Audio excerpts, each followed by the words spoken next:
Here we have a new rear shaft for Joe Swindell. It's for his GM pickup. It's 1410 series, and so we'll just run down what we did here.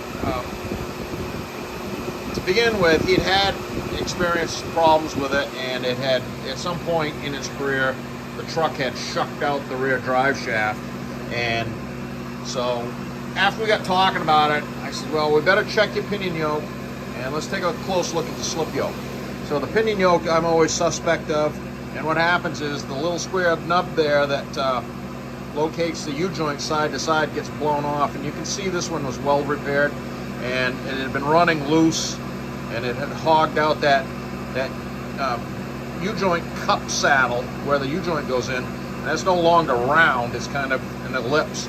So new AAM slip pinion yoke, and the same thing with the slip yoke.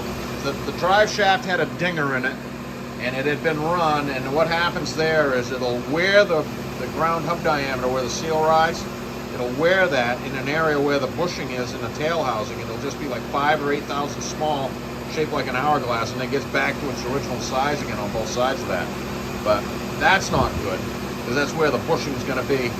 Also, I had him check the length of the drive shaft, how it fit the truck, because it does have a mild lift kit in it.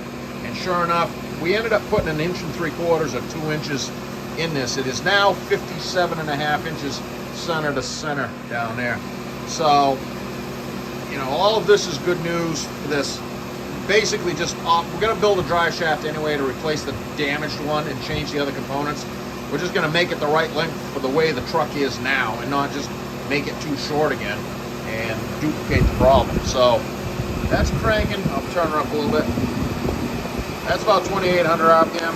0 at the transfer case and 0 at the rear axle. So I'm going to say this is a home run for Joe. I'm going to get some paint on that this afternoon and get it back to him.